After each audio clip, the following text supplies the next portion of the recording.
আপনাদের মাঝে একটা সেলোয়ার নিয়ে আসলাম। দেখেন, এটা উপরে সমান করে ডাক্তার নিয়ে নেওয়ার পর বেলের জন্য নেব 7 ইঞ্চি, কলি নেব 14.5, 2 ইঞ্চি নেব এক্সট্রা। কলি দিতে গেলে কলির ক্ষেত্রে 2 ইঞ্চি নেবেনই অবশ্যই। তারপর লং 38, 1.5 ইঞ্চি শিলানো, এরকম করে মার করে নেবেন। নেওয়ার পর মুখ রাখবো 12, 1 ইঞ্চি সেলাই, মোট 7 ইঞ্চি নিচে। আমি নিচে যাই যেরকম লুজ চাই ওই রকম লুজ দিবেন। তারপর শেপ কাটটা ওই নিয়মে বসাইয়া শেপ করে নেবেন। ওইভাবে নিলে কি কোমরের নিচে মানে হাইয়ের জায়গায় টান ধরে না। এরকম চাকান দিয়ে নেবেন যাতে করে সেলাই করার সময় বোঝা যায় যে আমার এই জায়গায় নিটেল আছে। আমি বেলের জন্য কাপড় কাটিং করব।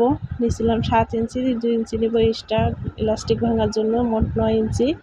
আর যার যত মাজা হবে ওইটার সাথে 6 ইঞ্চি যোগ দিবেন।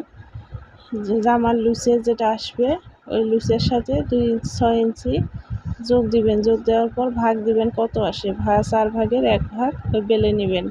আর 1/2 ইঞ্চি নেবেন সেলানোর জন্য। আমি এখন কলিটা কাটবো। দেখেন কি নিয়মে। এটা হচ্ছে ছোটো কলি, বেশি বড় না, কারণ লং কলিও আছে অনেক বড়। কলিটা কেটে এইভাবে বসাইবেন। ধন্যবাদ।